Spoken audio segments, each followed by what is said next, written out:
완도와 더불어 함께하는 완도 주사랑교회. 오늘 우리 주시는 말씀은 룻기 4장 7절에서 12절 말씀입니다. 룻기 4장 7절에서 12절까지 우리 하나님 말씀을 한 절씩 교독해서 읽겠습니다. 옛적 이스라엘 중에는 모든 것을 무르거나 교환하는 일을 확정하기 위하여 사람이 그의 신을 벗어 그의 이웃에게 주더니 이것이 이스라엘 중에 증명하는 전례가 된지라.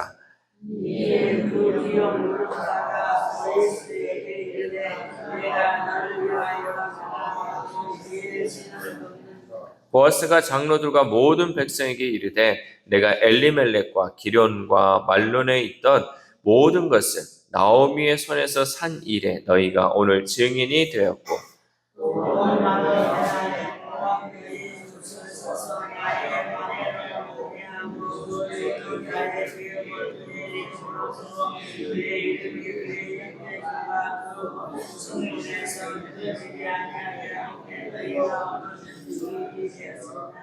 성문에 있는 모든 백성과 장로들이 이르되 우리가 증인이 되나니 여호와께서 내 집에 들어가는 여인으로 이스라엘의 집을 세운 라헬과 레아 두 사람과 같게 하시고 네가 에브랄에서 유력하고 베들레헴에서 유명하게 하시기를 원하며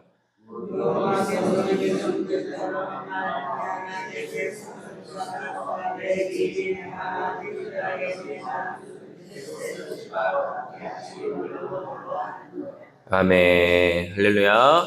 오늘 하나님 주시는 말씀을 통하여 오늘 하루 하나님의 은혜로 살아가는 귀한 하루 되시기를 소망합니다. 빌리 그레이엄 목사의 손자인 튤리안 차비즈는요, 그의 저서 은혜의 순간에서 이렇게 말했습니다.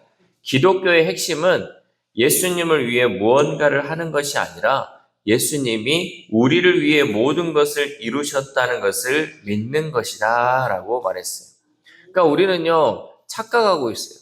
우리가 뭔가를 해야지 예수님이 기뻐하실 것이다. 내가 뭔가를 해야지 하나님이 기뻐하실 것이다. 라고 해서 우리의 에너지를 막 쏟고 있어요.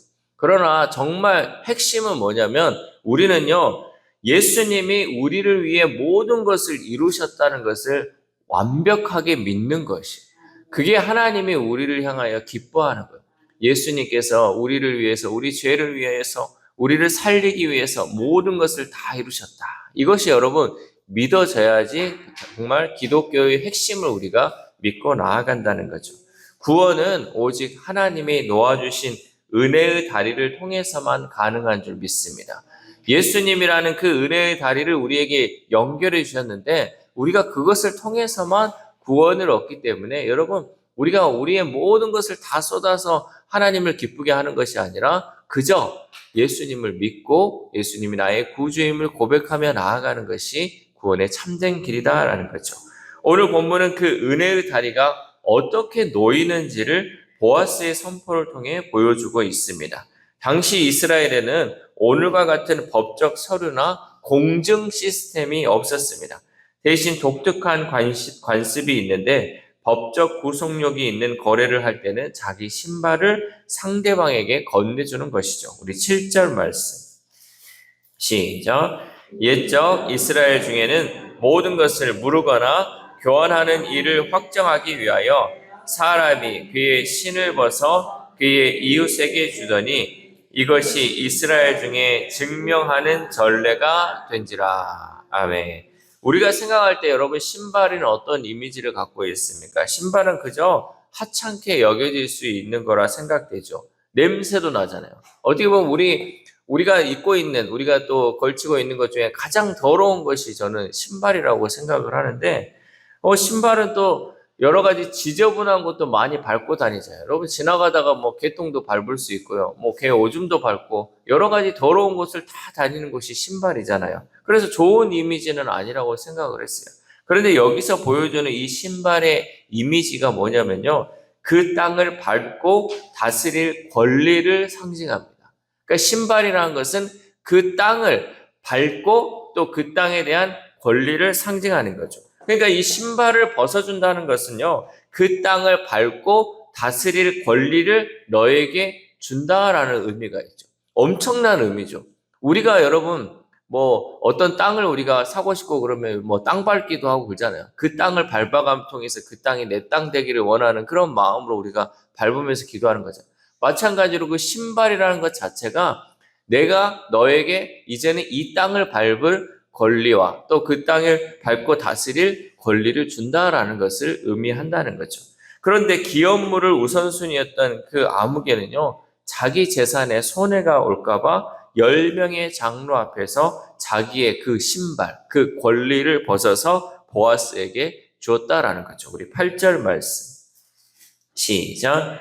이에 그 기업물을 짜가 보아스에게 이르되 네가 너를 위하여 사라 하고 그의 신을 벗는지라. 아멘.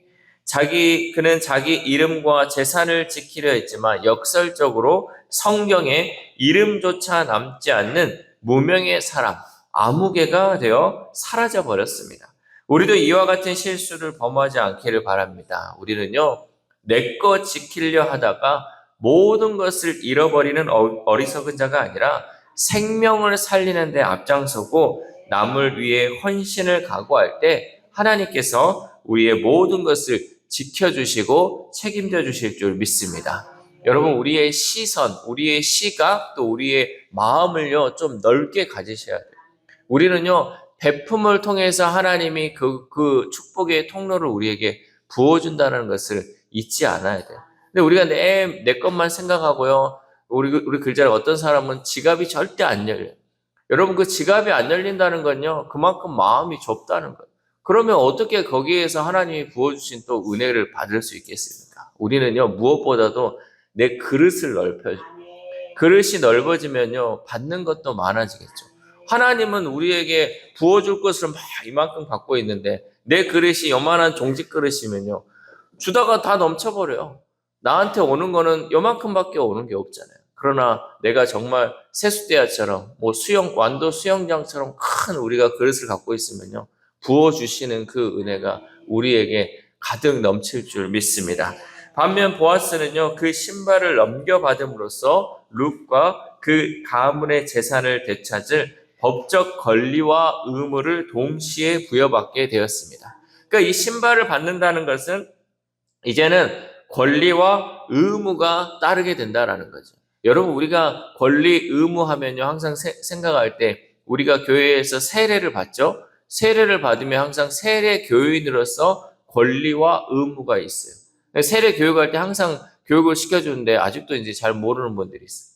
권리는 뭐냐? 우리는 세례 교인 됨으로써 이 교회에서 우리가 성찬을 할 때 성찬에 참여할 수 있는 그 권리가 세례 교인으로서 권리. 또 우리가 항정기 선거가 있다? 그러면 투표할 수 있는 권리. 이것이 이제 세례 교인으로서의 권리잖아요. 근데 이 권리만 주장해서는 안 되잖아요. 우리에게 따르는 또 의무가 있어요. 우리는 어떤 의무가 있어요? 예배에 참여해야 하는 의무가 있고요. 봉사와 헌신을 해야 하는 여러 가지 또 의무가 있다는 거죠. 하나는 내 거는 이거 주장하려고 하지만 의무는 감당하지 않을 수는 없잖아요. 우리 대한민국 시민으로서, 국민으로서 살아가면서 우리가 국방의 의무, 납세의 의무, 교육의 의무, 여러 가지 의무를 감당해야지 이 백성으로서의 그 권리를 주장할 수 있는 것처럼 마찬가지로 언제나 어떤 것을 행하는 데 있어서는 이 권리와 의무를 다 잘 이행해야 한다라는 거죠.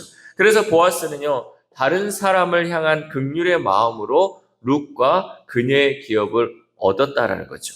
그리고 보아스는 죽은 자의 이름이 그 가문의 기업에 의해서 끊어지지 않게 하기 위하여 그 이름이 친족 중에서나 고향 성문에서 사라지지 않게 하기 위해 이 모든 것을 감당했습니다.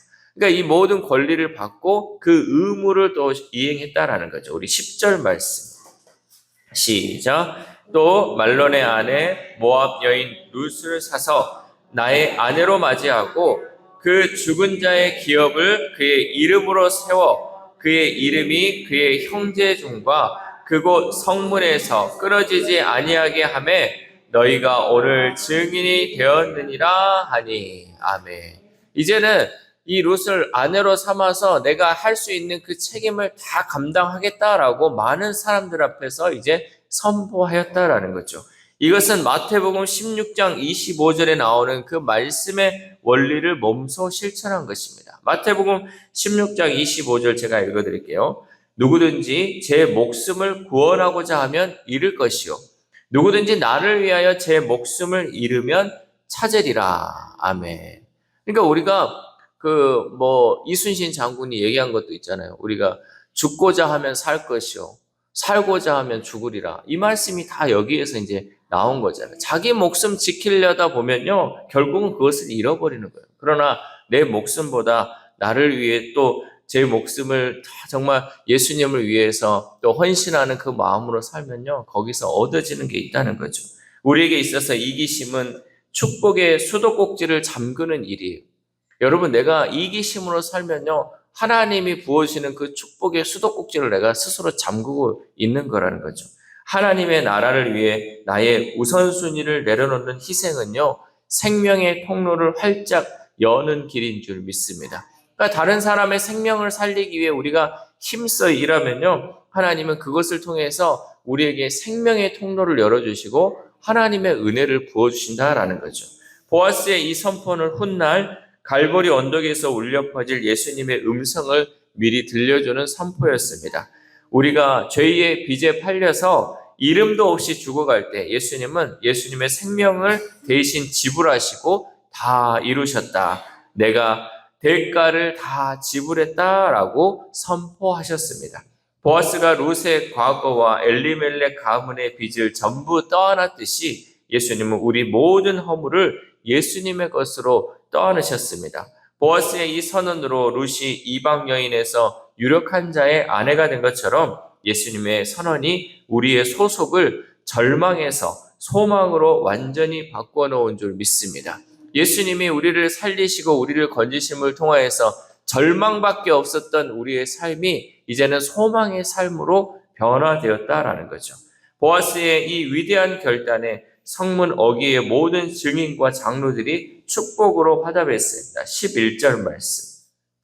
시작. 성문에 있는 모든 백성과 장로들이 이르되 우리가 증인이 되나니 여호와께서 내 집에 들어가는 여인으로 이스라엘의 집을 세운 라헬과 레와 두 사람과 같게 하시고 네가 에브랄에서 유력하고 베들레헴에서 유명하게 하시기를 원하며. 아멘.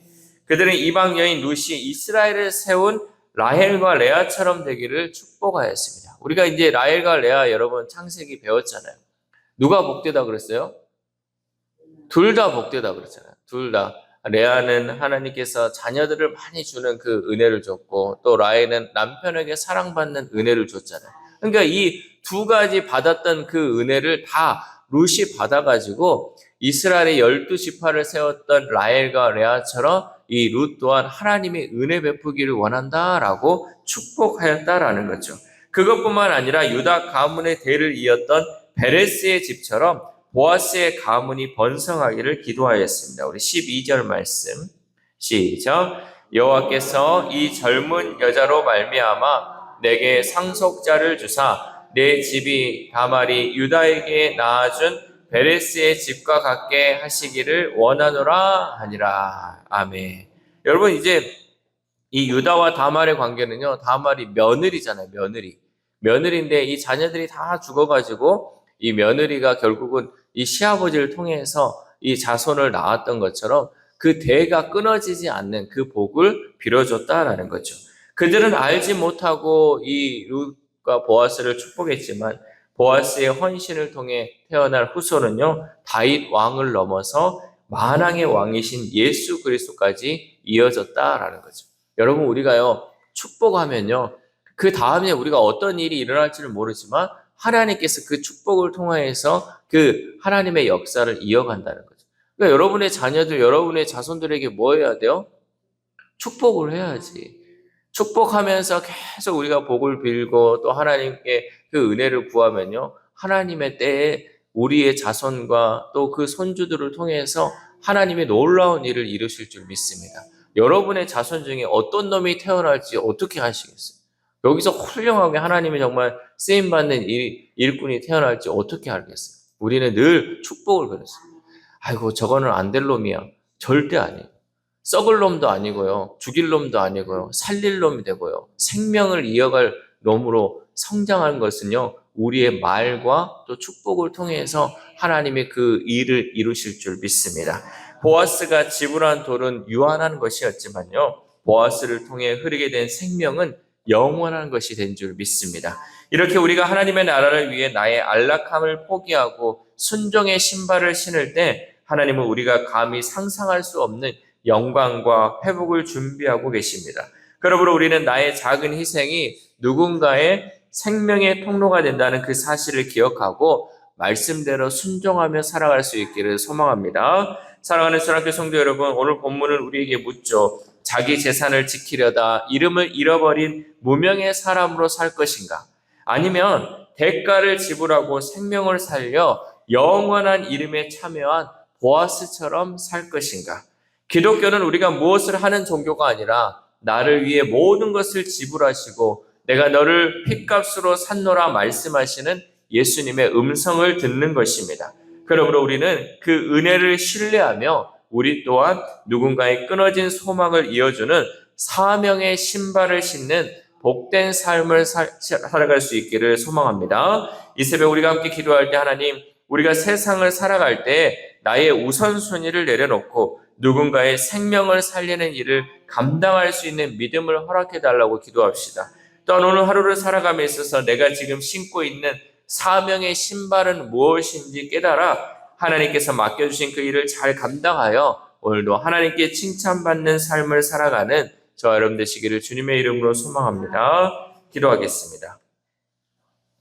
하나님 감사합니다. 오늘 말씀을 통하여서 하나님 우리에게 은혜 주시고 또 우리가 이 세상을 어떻게 살아가야 할지 말씀을 통해 깨닫게 하심에 감사를 드립니다. 하나님 우리의 마음이 좁은 마음 되지 않게 하여 주시옵소서. 우리의 시선이 또한 좁은 시선 되지 않기를 소망합니다. 하나님, 하나님의 마음을 닮아가게 하시고 넓은 마음으로 하나님 다른 사람을 살리는 그 마음까지 갈 수 있도록 도와주시옵소서. 우리가 그 마음으로 살아가면 하나님 우리를 통하여서 하나님께서 계속해서 생명을 살리는 일을 감당하게 하실 수 있다고 하나님 말씀하셨사오니 이 말씀대로 우리가 순종함을 통하여서 우리에게 맡겨진 그 사명의 신발을 잘 감당할 수 있도록 도와주시옵소서. 특별히 하나님 기도하옵기는 우리 아픈 환우들을 위해서도 기도합니다. 하나님 그 영혼 불쌍히 여겨주시고 그 생명 하나님께서 귀하게 여겨주심을 통하여서 온전하고 깨끗한 치료를 통하여서 온전히 하나님께 쓰임받는 우리 환우들의 삶이 될 수 있도록 도와주시옵소서. 또한 우리의 자녀들, 우리의 자손들이 있습니다. 하나님 우리의 다음 세대가 하나님 어떻게 하나님 살아갈지 하나님이 어떻게 쓰임받을지 알지 못하나 우리는 그 자녀들을 위해 날마다 기도하게 하시고 그 자녀들에게 축복의 말을 빌어줌을 통하여서 하나님의 역사가 이루어지는 우리의 자녀들, 우리의 다음 세대를 될 수 있도록 도와주시옵소서. 또한 오늘 하루를 살아갑니다. 오늘 하루도 하나님 기도할 수 있는 은혜 주시고 말씀으로 살아갈 수 있는 힘 주셨사오니 오늘 하루도 온전히 하나님께 영광 올려드리며 하나님께 칭찬받는 귀한 하루 될 수 있도록 도와주시옵소서. 이 모든 말씀 우리를 구원하여 주신 예수 그리스도의 이름으로 기도드립니다. 아멘.